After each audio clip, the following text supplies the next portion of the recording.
DailyMail.com. Again, we laugh on the show. Daily Mail, longest headlines ever. No need to read the story. The headlines are a minimum of 72,000 words, which is cool because you don't have to read the story at all. Just read the headline. Exclusive. Quote, your doggy chain necklace is waiting for you. Flirty messages from Hunter Biden's Chinese-American secretary, who's 29, who worked for him when he partnered with the spy chief of China, are revealed. Wait, what? By the way, does Hunter Biden make the FBI watch list? We've been commenting on this comically all week. How the FBI watch list these days, you would think it would be China, Russia, Al Qaeda, AQAP, the whole Bin Laden syndicate that's left. No, that's not it. The FBI watch list now: Rudy Giuliani, John Solomon, Victoria Tunsing, and Obama State Department sources. I'll get to that in a second. The FBI watch list, total mess right now. Does Hunter Biden make the watch list at all? Ladies and gentlemen, this story is beyond freaky deaky. So Hunter had a 29-year-old Chinese-American secretary who I guess confused dog tags. Doesn't understand what dog tags mean. She calls it the doggy chain necklace. They're dog tags, but that's okay. I get it. It's translate, but the doggy chain necklace, I only bring this up not to poke fun or in this language. I'm serious, but to just show you when it comes to Hunter Biden stories and people mentioning doggy chains, you're really like, it's obvious in this case because there's a picture of Hunter wearing a dog. It's a dog tag. But with Hunter Biden, you're like, okay, that could be a doggy chain story. That even though you see the dog tag, you're like, knowing Hunter Biden's history makes sense. Doggy chains. You know, you're like, yeah, that's how freaky deaky this guy is. Here's the Daily Mail subheadline, another 87,000 words. Again, this isn't even a story. This is just the subheadline. But I want to point out a couple things from this story about Hunter Biden's Chinese-American administrative assistant here. So apparently, Daily Mail can reveal that the messages between Hunter Biden, they got the messages, and the young Chinese-American woman, this woman apparently worked in this business adventure with Patrick Ho, one of Hunter Biden's Chinese partners. Well, who's Patrick Ho? Well, in an audio recording, Hunter Biden, not me, Hunter Biden, described Patrick Ho to a friend as the spy chief of China. Huh?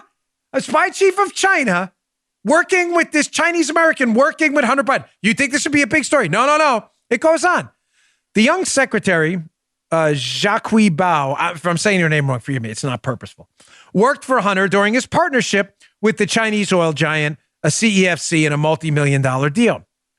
Bao, then age 29, scheduled flights, hotels, and doctor's appointments for Hunter. Listen to this last line.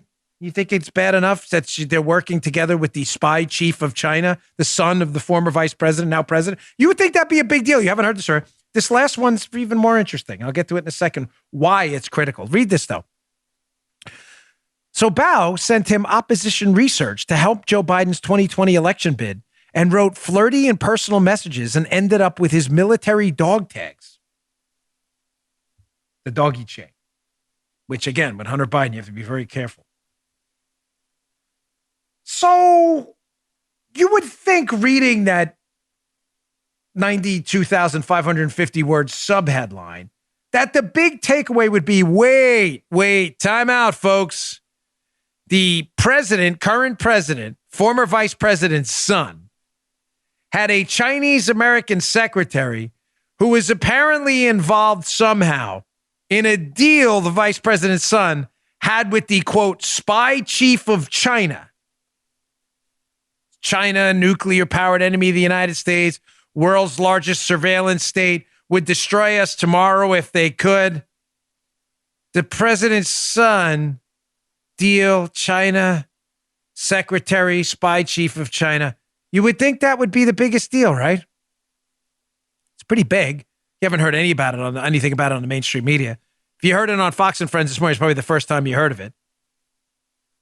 But here's the part that's even worse. That last part's fascinating.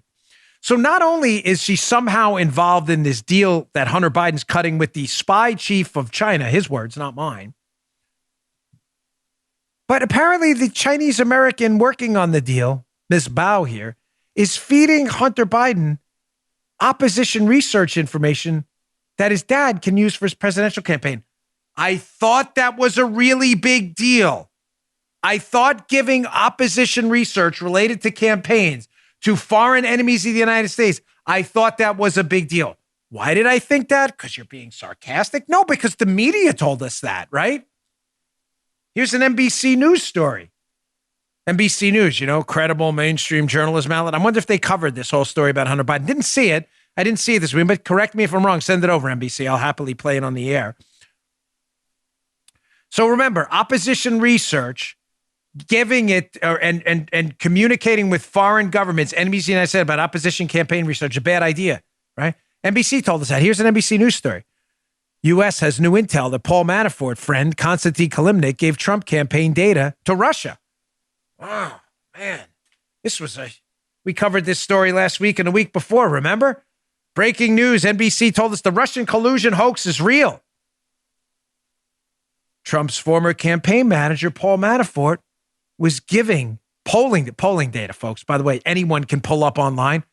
I'm not justifying what Manafort did. I'm simply telling you, NBC News and the mainstream media thought it was the biggest story on planet Earth a couple weeks ago that this guy, Konstantin Kilimnik, who's not even Russian, he's Ukrainian, got polling data from Trump's former campaign manager. So again, giving campaign research to a foreign government was a huge deal for NBC.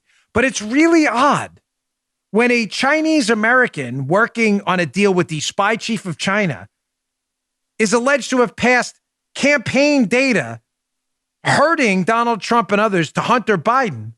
All of a sudden, you don't hear about the story. So is opposition research a bad thing to foreign enemies of the United States or a good thing? Now, whereas I'm willing to say Paul Manafort should have been a little bit more careful about who he was dealing with. I wrote that in my book, Follow the Money. I'm very clear about that, and Exonerated, the other book. It's really strange how liberals, when it comes to Hunter Biden, all of a sudden change their mind about opposition research to foreign governments. Opposition research to foreign governments is not a bad thing now. Now, here's the even stranger part about this story. Go to this old story from 2019 from John Solomon. Turns out that the guy Manafort was giving campaign polling data to was a State Department source for Barack Obama. You know this, you've heard it 1,000 times. Konstantin Kilimnik was a State Department source in the Obama administration. So Manafort dealing with an Obama administration source and giving him a poll was worthy of a Russian collusion investigation. And Hunter Biden getting information from someone alleged to have been associated with the spy chief of China in a deal, that's not even worthy of a little story on the weekend. Was Gigi Bao a source for the Obama administration too? Is that how she gets a pass? Of course not. You want to pass information to foreign governments and enemies of the United States? As long as you're the son of a Democratic president, vice president, A-OK. If you work for Donald Trump, you get impeached over it, you go to jail over it, and the FBI cracks down because their watch list, again, seems to be right now Trump supporters, Rudy Giuliani, John Solomon, and maybe eventually they get to Al-Qaeda, China, and other things like that. Is this not the most incredible story? The next time your liberal friends bring up this Manafort-Kilimnik connection, go, granted, I don't want any of our people dealing with potential foreign spies. I get it. But you realize what a fraud you are, Joey Bag-O-Donut's liberal friend? I don't have any liberal friends anymore, but you may. You realize what a fraud you are? I didn't hear you calling out Hunter Biden when we have the actual messages indicating a potential a person associated with a Chinese spy was passing them campaign information. You didn't care then. Because you're a fraud.